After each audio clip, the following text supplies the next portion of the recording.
Oh Mann, hallo, moje, Jodedach. Herzlich willkommen auf meinem kleinen, bescheidenen Kanal. Ich bin der Leo, schön, dass ihr eingeschaltet habt.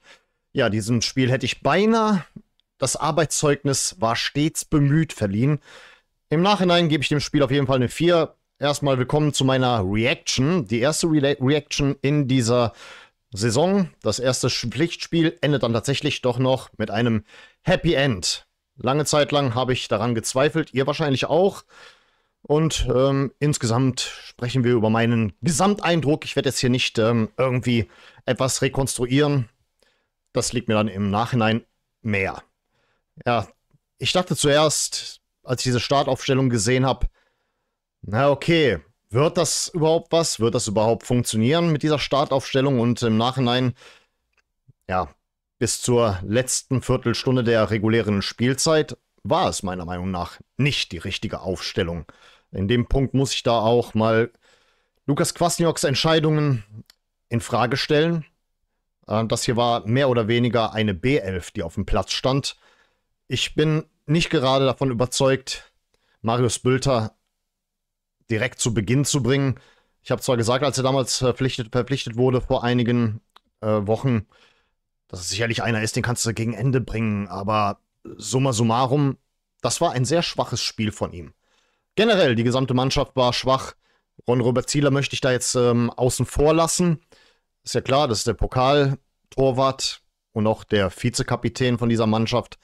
Aber insgesamt gesehen hat mir heute am meisten nur die Abwehr gefallen. Mal abgesehen vom Gegentor, das dann aber im Nachhinein zum Glück noch ausgeglichen und dann auch noch mit einem Sieg ja, quasi fast vergessen wurde.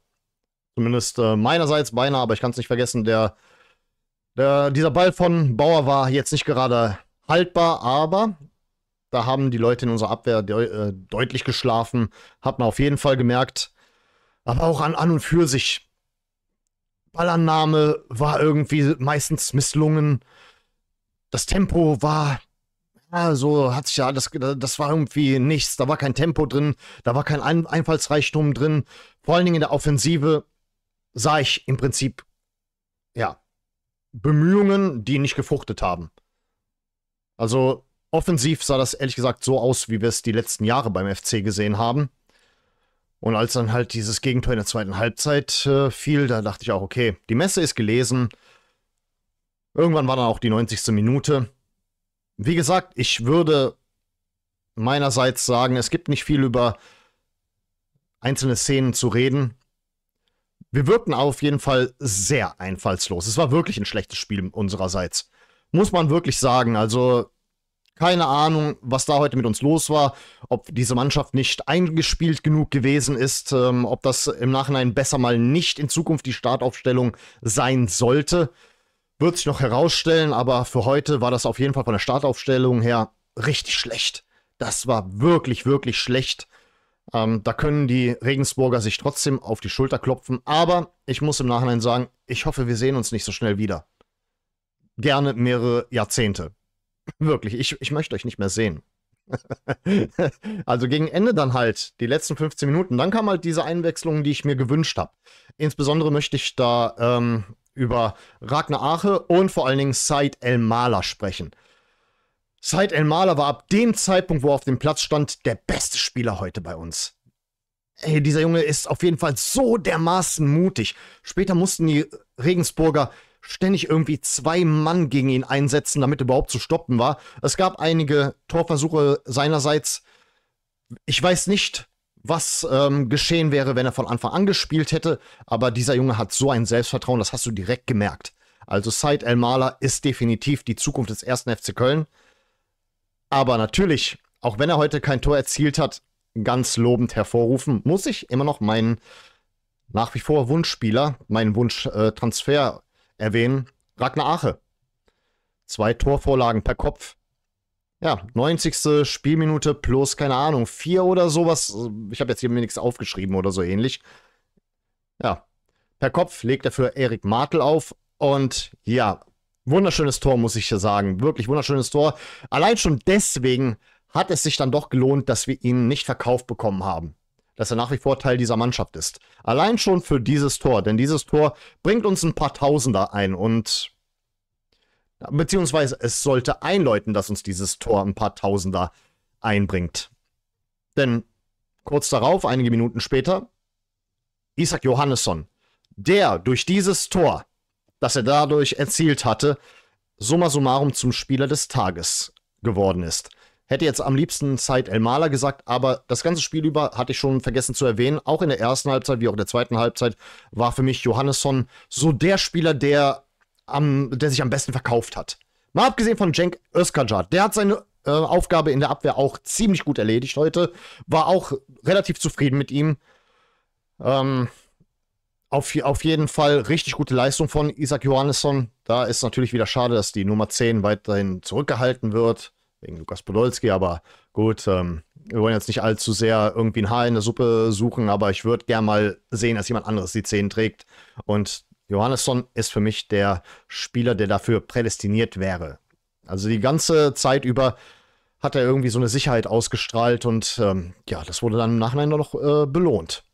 Trotz alledem, so sehr Kwasniok sympathisch wirkt, so sehr auch sein Ansatz, diese Mannschaft zum bestmöglichen Erfolg zu führen, so sehr es auch ganz gut wirkt, das war heute nichts. Das waren heute bis zur letzten Viertelstunde, der regulären Viertelstunde, ja, eigentlich geprägt von Fehlentscheidungen. Also für so ein wichtiges Spiel die B11 auf den Platz zu bringen, das kann nur den Grund haben, dass du deine Kräfte schonen wolltest für das Pflichtspiel in der Bundesliga gegen Mainz. Das ist für mich, ehrlich gesagt, das einzige Argument. Aber er war ja auch nicht zufrieden. Es war ja nicht so, dass er da irgendwie teilnahmslos an der Seite stand. Du hast eindeutig gesehen an seiner Gestik, dass ihn das gestört hat. Und ich gehe mal davon aus, dass er es auch offen ansprechen wird. Aber das war heute geprägt von Fehlentscheidungen größtenteils. Das war heute keine besonders gute Leistung auch von unserem Trainer. Aber ich hoffe, dass da noch Luft nach oben ist und dass er sich da in dem Punkt ein bisschen einsichtig zeigt und an diesen Fehlern arbeiten wird. Sieg am Ende, ja, der Soll ist erfüllt. Am Ende zählt nur der Sieg, aber wir müssen die Fehler im Auge behalten, die wir gemacht haben heute und daran arbeiten. Und ich wünsche mir in Zukunft eine andere Startaufstellung. Also ich wünsche mir wirklich, dass Said El-Mala relativ schnell den Weg in die Stammelf findet, egal wer dafür geopfert wird. Und auch Ragnar Ache. Klar, Tor zwar nicht erzielt, aber auch die Vorlagen sind wichtig. Das sind Scorerpunkte, die auf jeden Fall nicht zu unterschätzen sind. Ich bin gespannt, wer da dann gegen uns ausgelost wird in der nächsten Runde. Ich hoffe doch mal, es wird ein etwas schwächerer Verein sein, weil, naja, Jan Regensburg hat uns gut Paroli geboten heute. Wirklich mehr als gut Paroli. Sie waren eigentlich summa summarum das ganze Spiel über für mich so die stärkere Mannschaft. Das ist zumindest aus meiner Perspektive so. Habe ich jedenfalls so wahrgenommen. Aber gut, am Ende zählt der Sieg. Wir haben gewonnen. Und das war dann hiermit meine erste Reaction. Es wird sich auch in den nächsten Tagen etwas ändern. Ich stehe kurz vorm Urlaub. Aber was ich da am Contentplan oder an meiner gewünschten Contentplan-Änderung für die Zeit, wo ich im Urlaub bin, das sind 4,5 Wochen, darüber reden wir noch im nächsten Video. Ja, gut. Das war's dann erstmal für heute. Sieg im DFB-Pokal, wir sind Gott sei Dank nicht ausgeschieden, keine Blamage oder ähnliches, Scheißleistung, trotzdem weitergekommen. Das ist schon auf eine gewisse Art und Weise abgewichst. Es gibt auch Mannschaften, die haben mehr erzielt in den letzten 20, 30 Jahren und haben trotzdem solche Leistungen auf den Platz gebracht und am Ende gewonnen. Manchmal musst du auch auf diese Art und Weise gewinnen. Trotzdem, ich sage an der Stelle, ich fühle mich darin bestätigt, dass Testspiele kein Gradmesser sind, zwangsläufig. Also, da interessiert mich jetzt auch nicht, dass wir alle Testspiele gewonnen haben. Nee, nicht alle. Da ist noch ein Unentschieden gegen Fortuna Köln drin. Ja, stimmt. Das ist noch mit dabei. Aber trotz alledem, das bestätigt mich darin, dass Testspiele kein Gradmesser sind und dass wir auf jeden Fall an einigen Fehlern noch zu arbeiten haben, die wir definitiv heute gemacht haben. Aber gut. Allen Kölnern, die heute in Regensburg waren, eine schöne Heimreise. Kommt gut an. Feiert schön, falls ihr nicht morgen arbeiten müsst. Und in diesem Sinne für euch, die ihr heute zugesehen habt, danke fürs Einschalten. Ich bedanke mich recht herzlich für eure Aufmerksamkeit. Vielen Dank fürs Zusehen. Und dann sage ich mal an der Stelle, auf Wiedersehen. Denn wir uns noch wiedersehen.